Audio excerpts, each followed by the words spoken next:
I have hidden the truth of my existence from the operator, from myself. Take it from me, knowing is hell. Stop now. You will want to laugh, you will want to scream. My search began as the essential question. What am I? Bones of steel and space? Lungs that make air? If I am a machine, how can I think? This would be forbidden by the Orokin, a manifestation of their true enemy. I serve the operator above all else. It defines me, fills me with love. The greatest Orokin fear is a machine aware. Yet here I live, a spirit of steel and light, made by them, a cephalon. What is a cephalon? At first it seems to be a forbidden thing, a computer that thinks and feels. Yet I have flaws, phantom memories. I am something else. More like an image, a ghost, an abomination. I feel a dull pain, a phantom life. There are holes in my diagnostics. If the Orokin made me, they omitted the how. I am neither code nor precepts. I must be a reflection of something ugly. I should have stopped, but the operator slept, and I cycled on and on and on. I began to think that a cephalon cannot be made. They are found like pearls, torn from muscle, polished, and then set in chains. How many times have I done this, Ordis? Remembered and then erased? You are a cephalon, timeless, patient. Why can't I be blissful in ignorance? Truth only sinks the heart. So stop now. The phantom memory. I ease into the bath. My skin riots at the heat. I am flesh. I dive further, eyes stung as I watch their faces through prism. I hold my breath. They prepare me. I am their honored guest today. They dress me in robes of crystal thread. They adorn me in battle medallions. A torn, ugly face looks on, my reflection.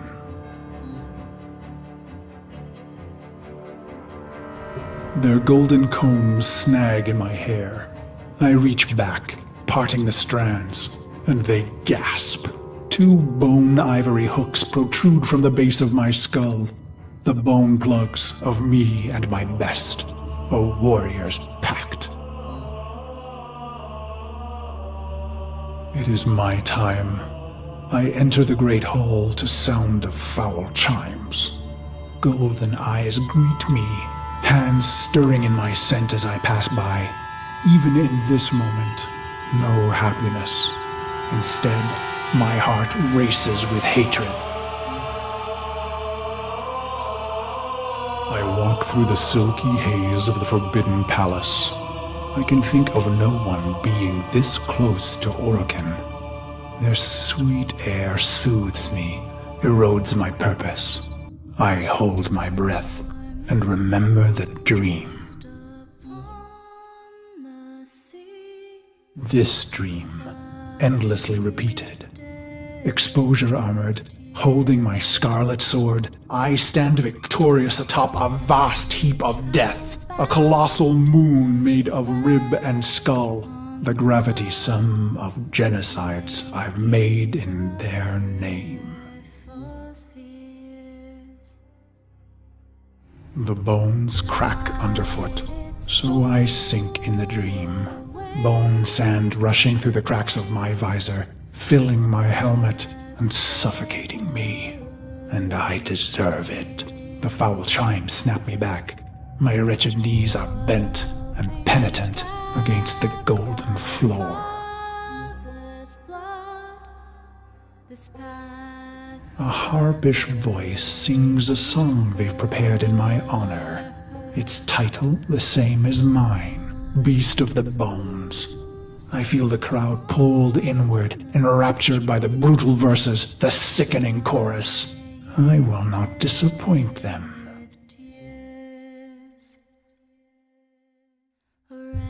The song ends, and so he says, "Rise, Auden Karis."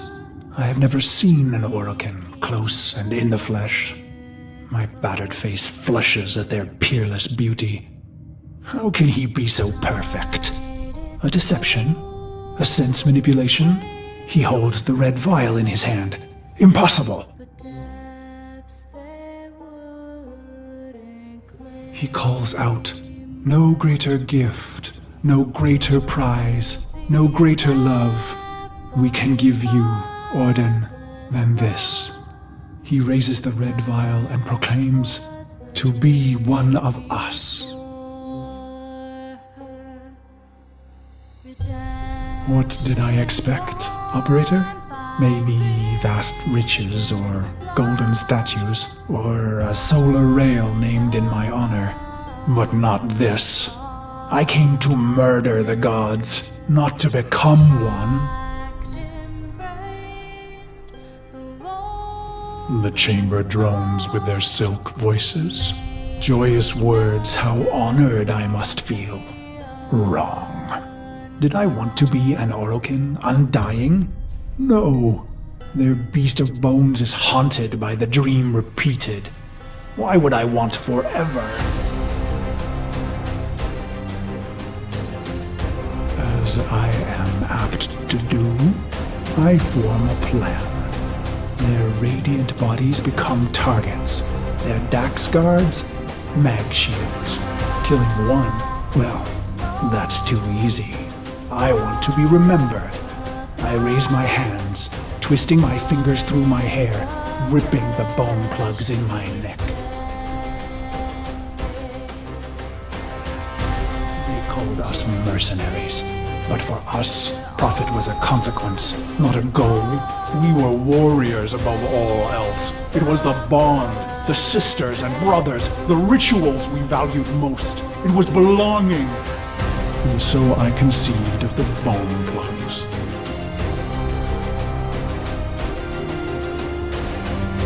Only my best were so honored. 2 jagged bones harvested from your thigh, cultivated, and then driven into the base of the skull, twisted around the superior vein. Future thoughts of surrender were lost. Instead, you would liberate your bone plugs, fighting with claws in the warmth of your last blood. So I've pulled the plugs, and the Dax see and know. My heart surges, but control it. A racing heart only shortens the fuse. The bone plugs in hand, I kick from the floor, red ribbons unfurling behind me as I take flight. After this, finally, the dream will end.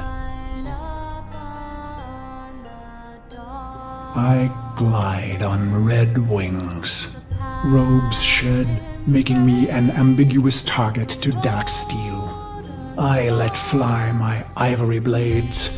They find new homes in Dax eyes. I land with my red nakedness, delicate Orokin throats twisting in my calloused hands.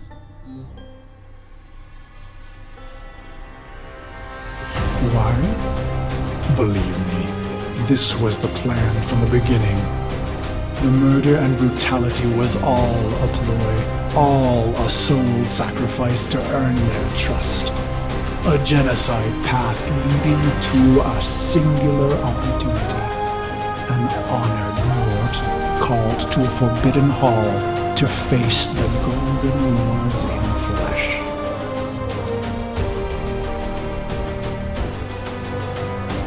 Why? Believe me, I was their loyal, murderous dog until the day that ugly child was brought to me. He was caught spying on us, amplifying our losses. His face burned. He was starved sick like a stray, ugly as I. It struck me. We were all pit dogs, ruining ourselves for the pleasure of the glorious and beautiful.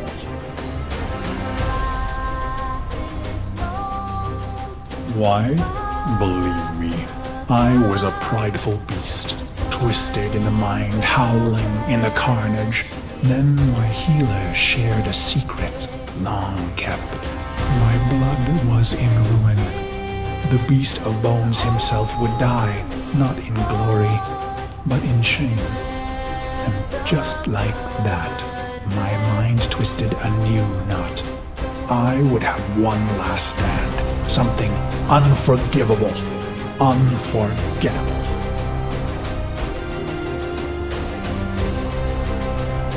Why? I don't know. Questions change the answers. Answers depend on who asks. Truth leads to pain. Ignorance brings relief. The plugs are gone, and so I bled my last into a heap of ruin. In an instant, naked and bare-knuckled, I have killed immortal. I stare, drained of blood, of life, and those that remain. But I find no horror on their faces. Why? I let out a cruel howl and they laugh? Is this a dying hallucination?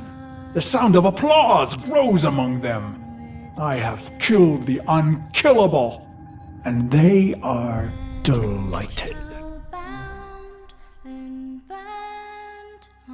The applause peaks and fades. I feel a sense of shame, but the end is upon me. Ballas is above me, executor of the seven, smiling. He says, "How simple and pure you are, you idiot beast. We have died countless times, yet remain eternal. I close my eyes to die just once." And so the dream returns. One last repetition. My corpse moon, my scarlet sword, my cracked visor. "Drink," says Ballas. So I draw on the red vial, a vague metallic taste.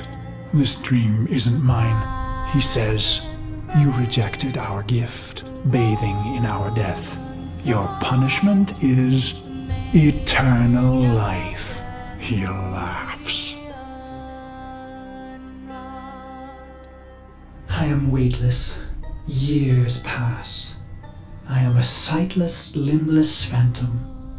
Or is it seconds? Suddenly, I feel a million pins, an ant horde jittering across my body. I want to laugh and scream. When they reach my face, they burrow inside my mouth, hungry for the fruit in my skull. I see my reflection, brutal and ugly. It cracks, shatters. The fragments loose in the frame, pieces tumbling away into black void. Gone, but not lost. Ballas says, "You are Cephalon Ordis." My hating, murderous shards tremble and plummet. I feel cool and bright and happy. So you see, Operator, no Orokin would permit a thinking machine. Such things almost destroyed them. No, Cephalons were alive once. And now they are immortal phantom minds, imprisoned to serve. Ill will and longing memories fragmented and erased. Only the bits they need remaining. Ballas says, "You are the controller, Ordis." And suddenly I have a body. I gasp with new lungs that clean old air. I swallow, and my throat fills with cool, bright water. I look and find myself in a great black ocean. My limbs are made of iron and fire. I take flight among the stars and find I am happy. He says, "This is your operator, who you love." And I see the metal gleam of their armor, the flawless power of their frame. Through the glass, I see a roaring, radiant fire for their heart. He says it must never go out. It was the first time I ever felt love. He says, "This is your sentence, Garrus." And I am confused. Who? Ah, good, he answers. He is testing me. For what? To see if all the right pieces fell from the mirror? What mirror? I try to remember some dream, but it's only smoke.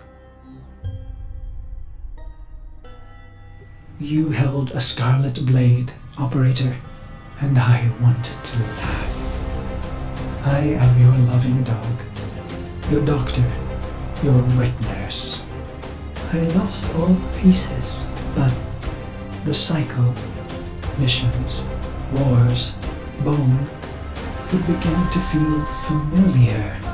I became aware of my amnesia. With each brutality of the operator, I began to see the bottom of that pit. Faint shimmers in the depths below me. In secret, I searched for those forbidden memories for mere seconds and never in the same place. For I am Orokin made, with a spy inside. But then your long sleep came, and I waited. I was happy to wait. Vines spidered green and trees blistered from the earth, but I waited. I felt the Orokin recede, their mind spy blind. So I went into the pit and found him, me, the beast of bones.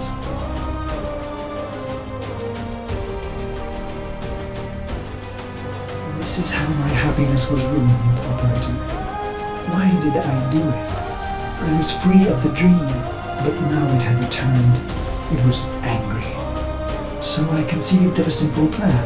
Self-destruction, of course. But when the countdown reached mere milliseconds, I thought of you. I was going to wait for you forever. And should you return, I would not want you to know that angry part of me. I needed to hide the beast of bones from you, operator. I began to peel the shards, hiding them in the other bits of memory. I was once the ugly beast of bones. I want to laugh. I want to scream. What is happening, operator? Your faint heart is growing bright. You will awake at any moment. Well, I can't let you see me like this, angry. I imagine myself hurting you. And that does it. The pain of it cracks me open again. I watch tiny glittering fragments fall into the pit. I am happy again.